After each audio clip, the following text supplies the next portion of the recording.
I had just driven 13 hours from the airport back home after more than a year building a hydroelectric dam in Alaska. All I could think about was a long sleep in my own bed. But when I hit the button on my garage remote, what I saw wasn't the familiar space I'd left behind. 7 strange vehicles were packed tight inside. Not my truck, not my anything. On the wall hung a metal sign in blue and white, HOA Community Parking. Authorized vehicles only. Meadowbrook HOA Board. I stood there feeling like I'd pulled up to the wrong address. But no, this was my house, my garage, and someone had decided it wasn't mine anymore. If you've ever come home to find something like this, tell me where you're from, because I want to know I'm not the only one.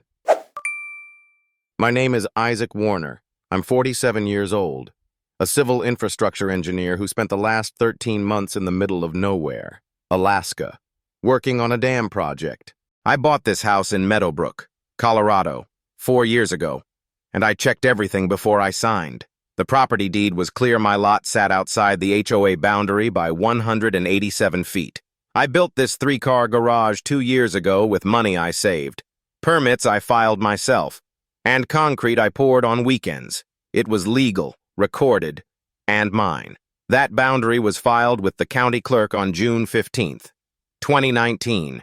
It wasn't up for debate, but standing there in my driveway at 9:30 p.m. on a cold November night, staring at 2 SUVs, 3 sedans, 1 pickup, and 1 minivan crammed where my Chevy Silverado used to sit, I felt something I hadn't felt in a long time. Violation. I walked up to the side door and tried my backup key. The lock had been changed. Fresh screws around the deadbolt. Someone had installed new hardware while I was gone. I shone my phone's flashlight through the small window. The cars were real. The sign was real. And worse, there was a plastic permit hanging from each rearview mirror with the HOA logo printed on it. I walked to my mailbox, which was stuffed so full the door wouldn't close.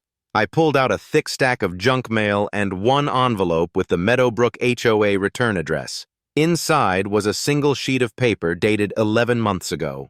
HOA violation notice, final warning.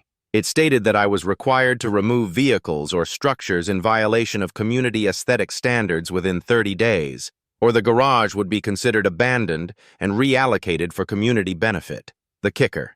The address on the envelope read 1247 Maple Grove. My house number is 1274 Maple Grove. They had sent it to the wrong address, whether that was intentional or not. I didn't know yet, but I never received it. And 2 months after that notice, according to what I'd pieced together later, they held a meeting in March and decided my property was theirs to use. I stood under the porch light and read the letter 3 times. My hands were shaking, not from cold, but from something sharper. This wasn't a mistake. This was calculated. I remembered something I'd done before I left for Alaska. I had installed a small hidden camera inside the garage, tucked into the housing of an LED overhead light. It was connected to a 4G network and uploaded footage to a cloud server. I hadn't checked it in over a year. I pulled out my phone, opened the app, and watched the loading bar crawl across the screen. My internet was still active. The camera was still recording. 47 gigabytes of footage waiting in the cloud.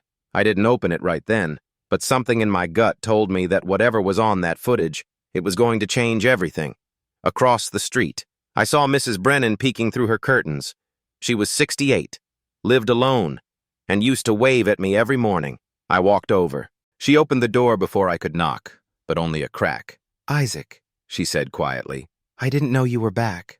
I asked her what happened to my garage. She glanced past me toward the end of the street, then back. "Mrs. Whitmore said you'd left the place. She had a meeting in March. A lot of folks showed up." I asked if she went. She shook her head. "I don't go to those things. But I heard she called it community benefit or something." She hesitated, then added, "I'm sorry, Isaac." And then she closed the door. I walked back to my driveway and took pictures. The sign, the cars, the new lock, the permit tags.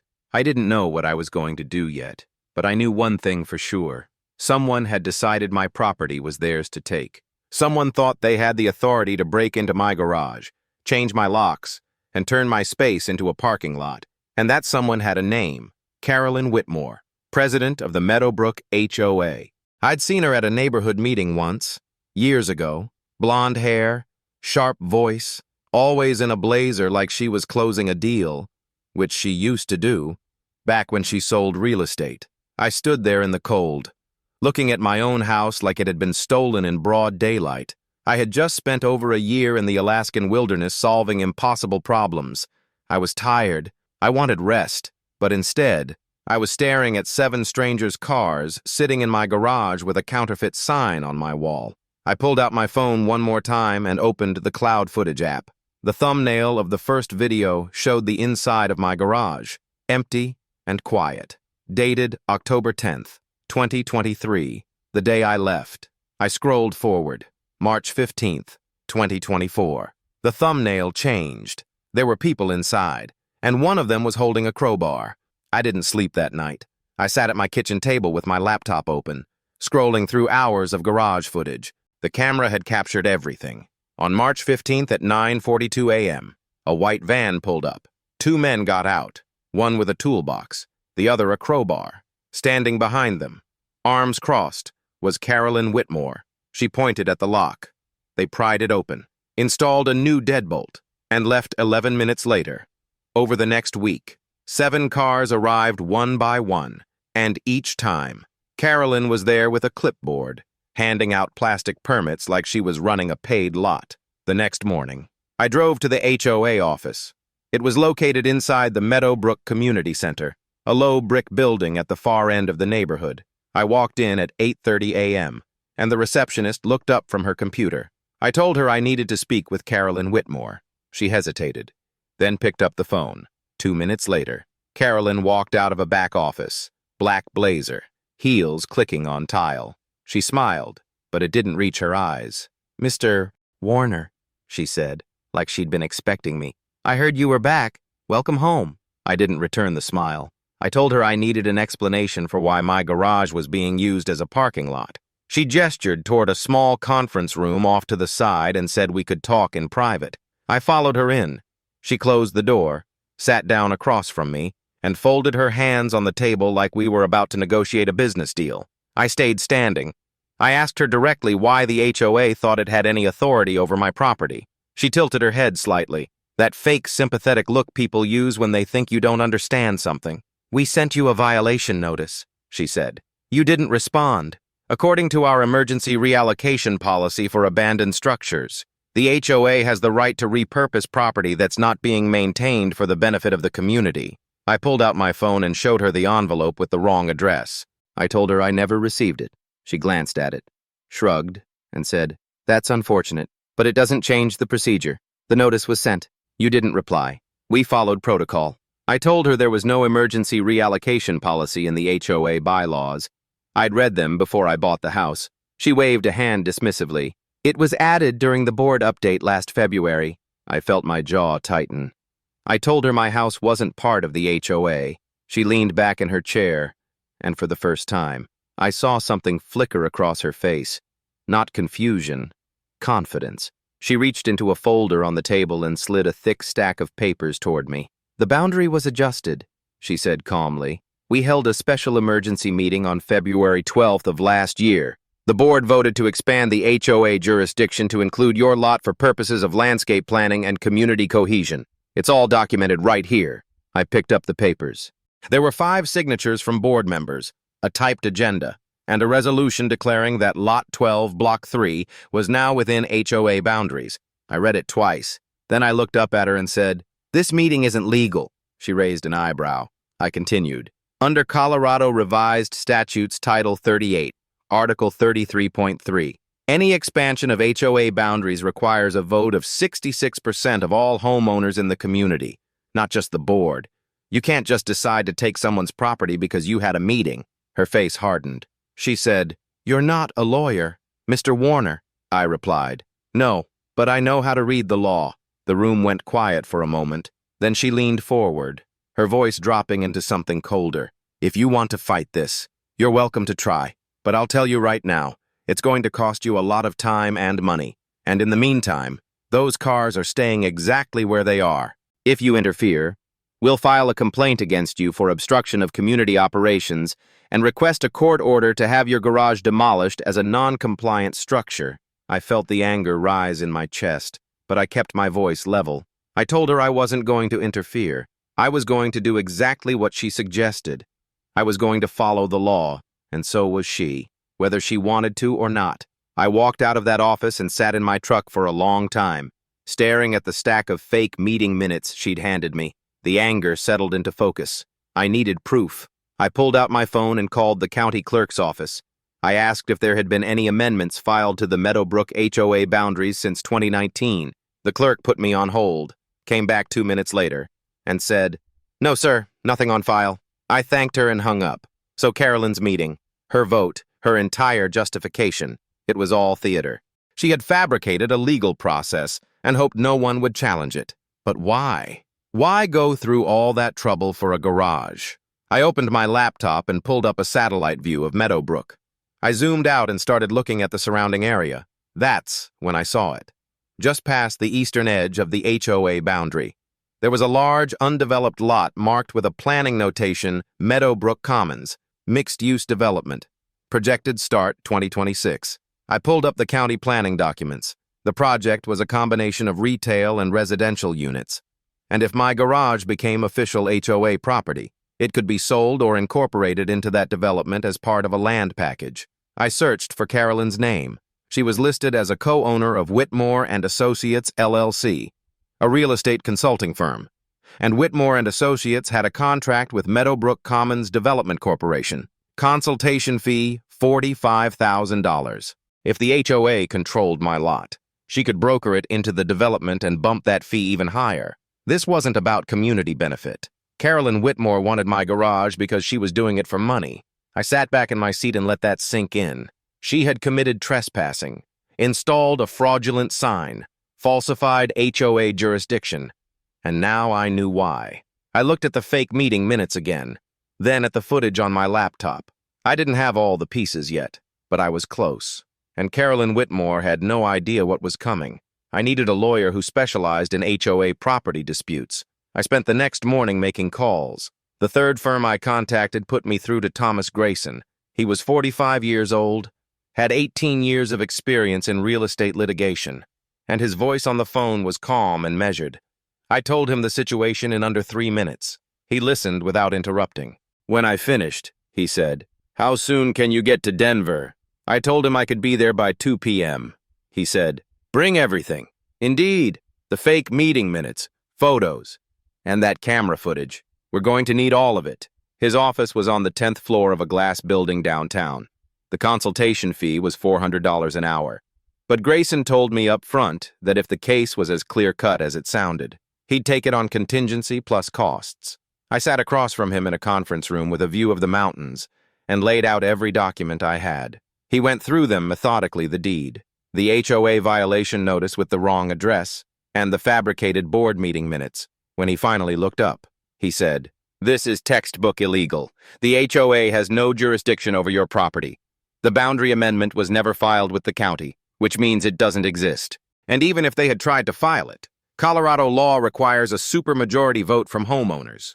Not just the board. They didn't follow the procedure. They didn't follow the law. They just took what they wanted." I asked him what we needed to do. He leaned back in his chair and said, "First, we establish your ownership beyond any doubt. That's easy. Your deed is recorded and clear. Second, we prove the HOA acted unlawfully. That's also easy. The boundary change isn't on file, and their meeting minutes are worthless without a valid vote. Third, and this is the important part, we figure out why they did this. If we can show motive, especially financial motive, it becomes more than a property dispute. It becomes fraud." I told him about Carolyn's consulting firm and the Meadowbrook Commons development contract. His eyebrows went up slightly. He said, "That's a conflict of interest. If she used her position as HOA president to increase the value of her private business, that's a breach of fiduciary duty. We can use that." Grayson gave me a list of things to collect. I needed a certified copy of the original plat map from the county clerk showing the HOA boundary. I needed to identify the 7 car owners and get statements from them about how they were told they could park there.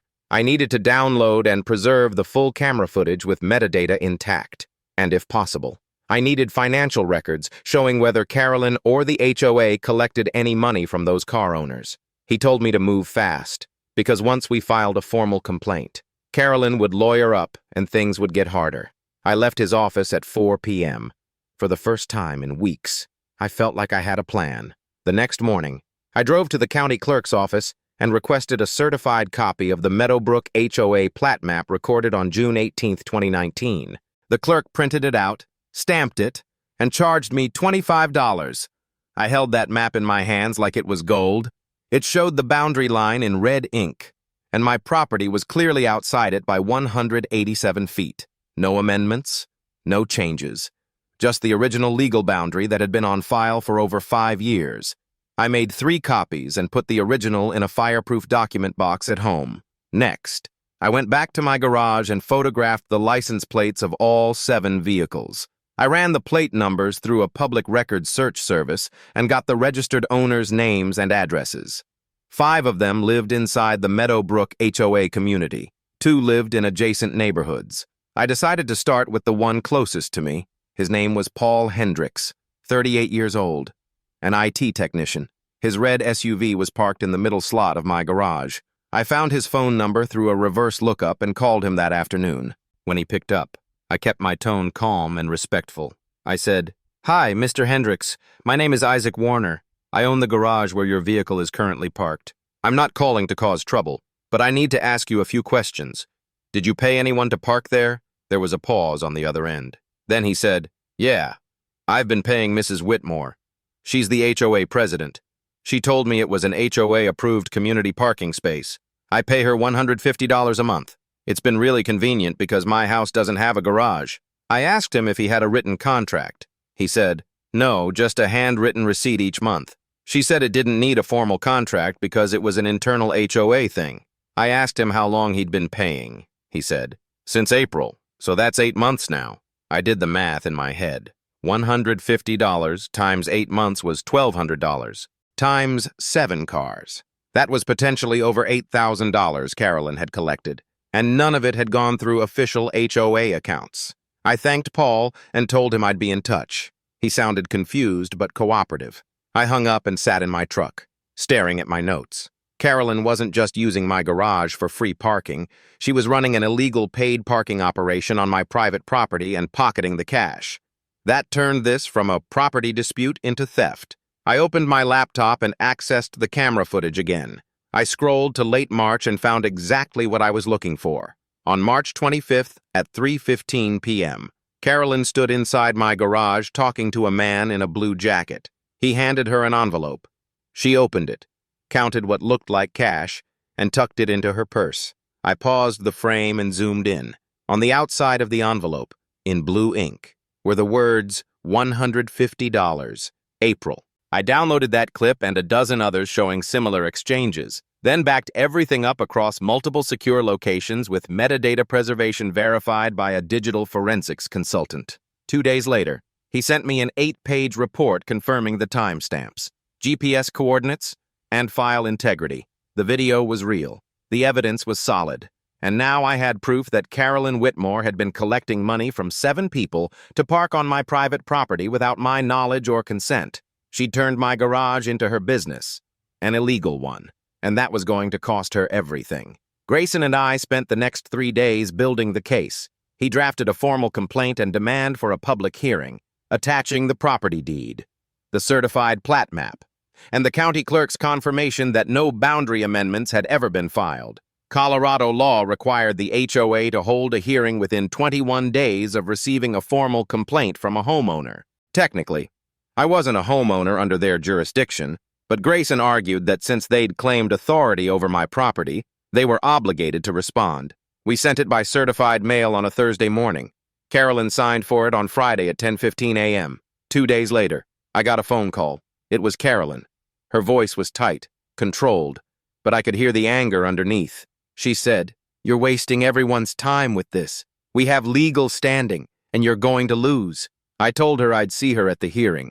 She said, "Fine, but if you think showing up with a lawyer is going to intimidate me, you're wrong.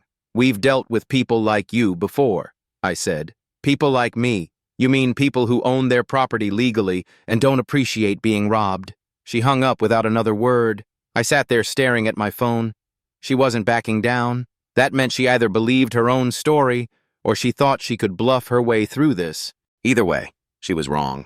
Grayson told me we needed to bring the evidence to life. Video footage was powerful, but it had to be verified beyond question. He hired a digital forensics expert who analyzed the camera files and wrote a detailed report confirming authenticity, unaltered timestamps, and embedded GPS coordinates.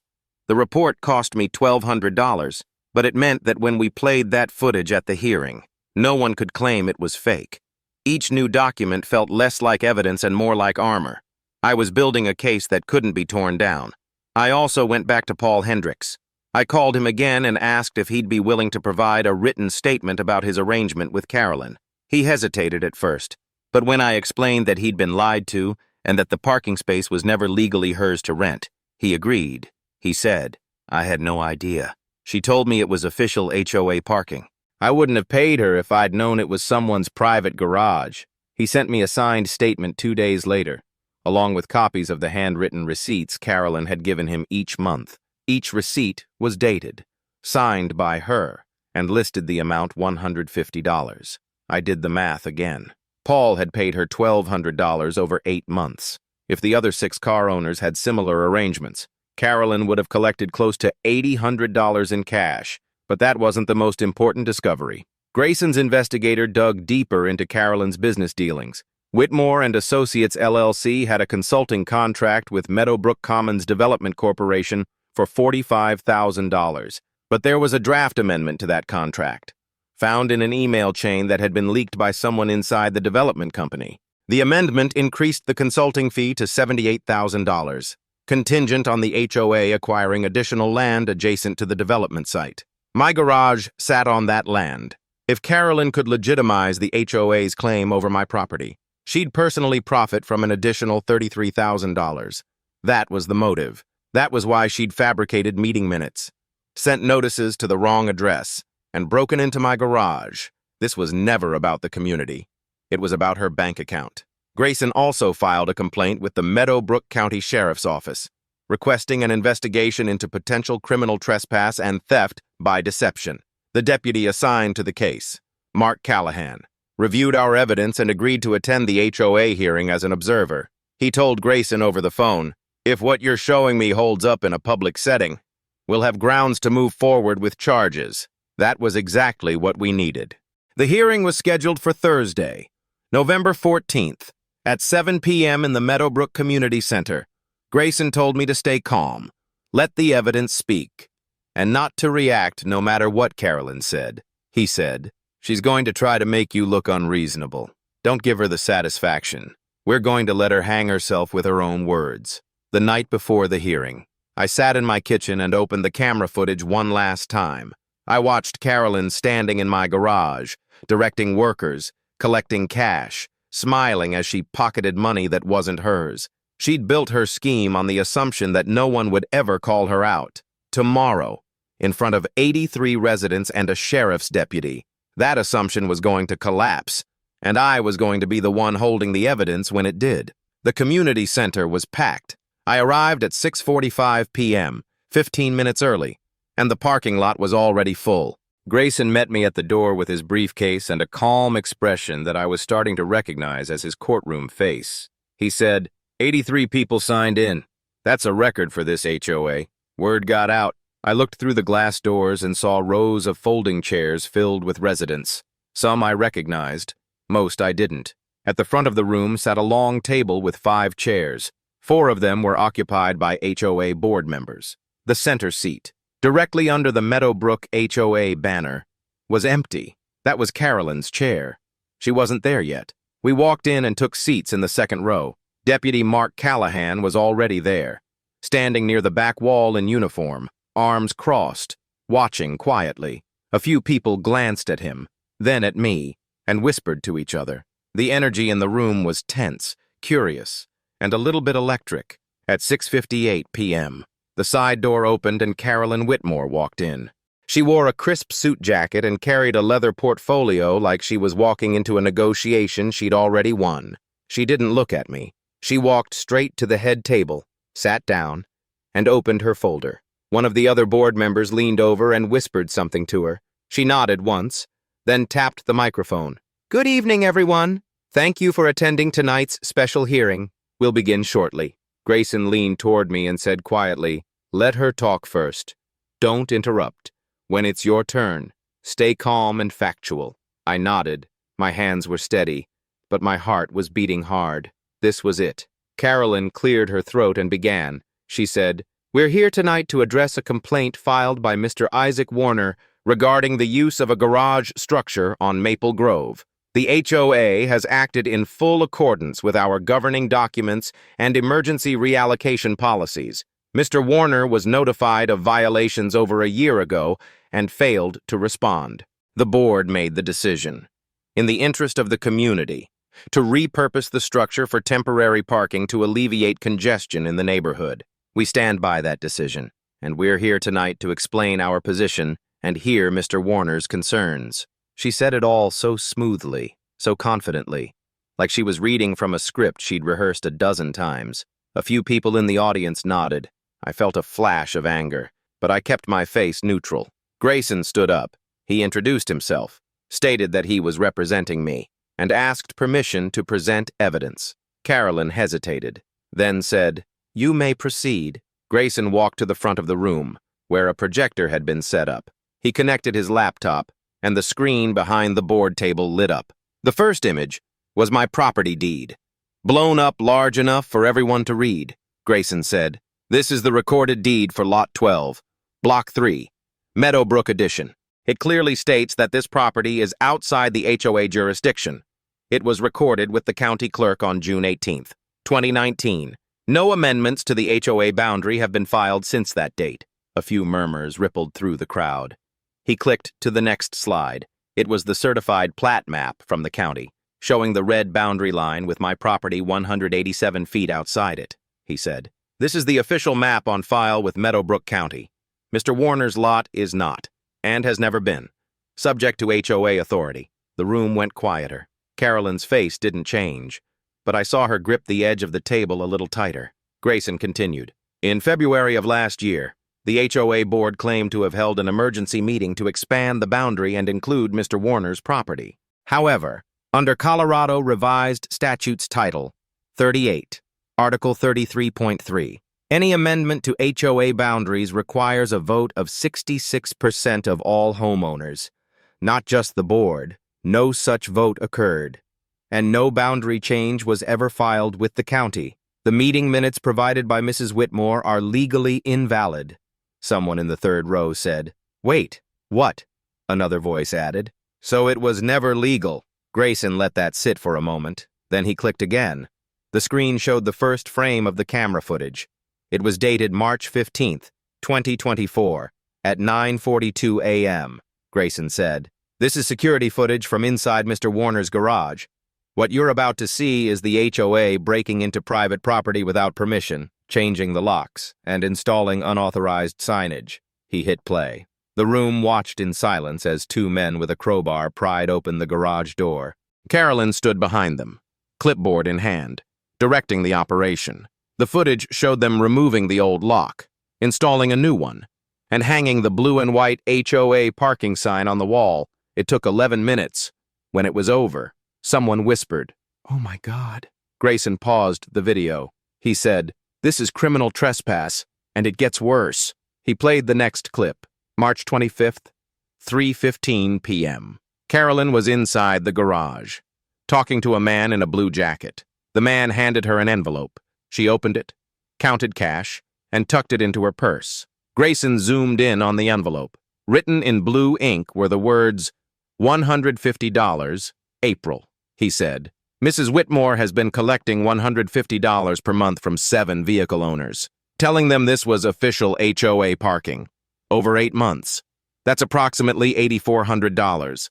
None of that money went into HOA accounts. It went directly to her." The room erupted. Someone in the back said, "Are you kidding me?" Another voice shouted, "She pocketed it." Carolyn stood up, her face drained of color. She said, "This is taken completely out of context. I was collecting fees on behalf of the HOA for administrative purposes." Grayson didn't let her finish. He said, "Then why does the money go into your personal bank account at Wells Fargo?" Account ending in 7392. He pulled up a bank statement, provided by Paul Hendricks, showing the deposit trail. The whispers turned into open shock. Carolyn's hands were shaking now. Grayson clicked to the final slide. It was the draft consulting contract between Whitmore and Associates LLC and Meadowbrook Commons Development Corporation. He said, Mrs. Whitmore's consulting firm has a contract worth $45,000 with the development company next door. If the HOA acquires Mr. Warner's property, that contract increases to $78,000. She didn't do this for the neighborhood. She did it to pad her own deal. That is fraud. That is a breach of fiduciary duty, and that is why Deputy Callahan is here tonight. Deputy Callahan stepped forward. The room went dead silent.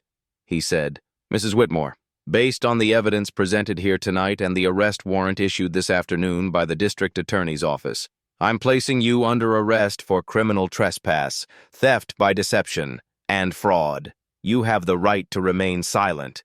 Anything you say can and will be used against you in a court of law. Carolyn's face went white. She tried to speak, but no words came out. Callahan walked to the table, and she stood up slowly, her hands trembling. He guided her toward the side door as the entire room watched. Someone started clapping, then another person, then half the room. I sat there, watching Carolyn Whitmore walk out in handcuffs, and I felt something I hadn't felt in weeks. Not anger, not even triumph, just the quiet, solid knowledge that the truth had won. For the first time, silence didn't feel empty. 3 weeks after the hearing, Carolyn Whitmore was formally charged with criminal trespass, theft totaling $8,400, and fraud. The charges were filed as a Class 2 misdemeanor, a Class 4 felony, and a Class 5 felony, respectively. Her preliminary court date was set for December 6th.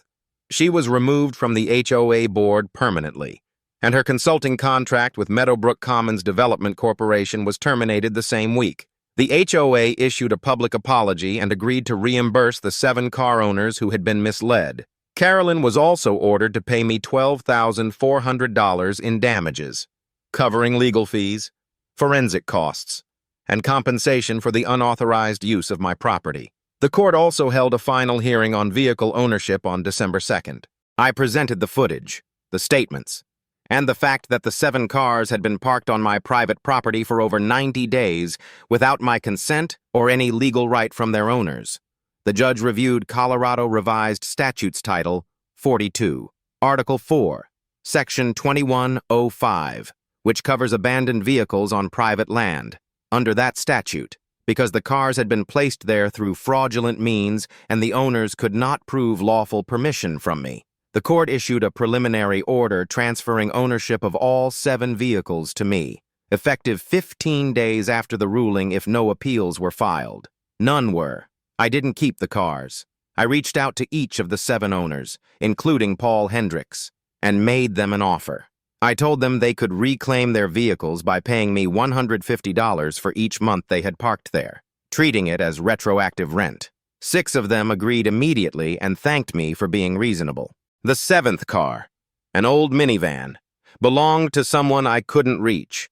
I sold it at auction for $2,800 and used the money to cover the remaining costs. Carolyn hadn't yet paid. 2 days later, I stood in front of my garage with a drill in one hand and a wooden sign in the other. I'd had it custom-made from oak, laser engraved with clean block letters. It read, 1274 Maple Grove, private property, Isaac Warner, owner. Beneath that line was a smaller inscription, recorded June 18, 2019, outside HOA jurisdiction. I mounted it on the exterior wall where Carolyn's fake metal sign used to hang. The old sign was long gone, recycled at the county waste facility. This one was permanent. I stepped back and looked at it. The garage was mine again. The cars were gone. The locks were mine. And my Chevy Silverado sat inside where it belonged. I walked over to the truck, leaned against the hood, and opened a cold beer. The sun was setting over the Colorado hills, painting the sky in shades of orange and red. Mrs. Brennan walked by and waved. I waved back, for the first time in months. My house felt like my house. Not because I'd fought for it, because I'd proven it. Carolyn Whitmore thought she could rewrite the rules with fake meetings and a clipboard. She was wrong, in the end. The truth didn't need a gavel or a badge. It just needed to be spoken out loud, in front of people who were willing to listen. If this story resonated with you, if you believe in standing up for what's right, even when the system feels rigged, then I'd appreciate your support. Hit that like button, share this story, and subscribe to Karma Clause, because every time someone tries to take what isn't theirs, there's someone else ready to prove them wrong, and that's a story worth telling.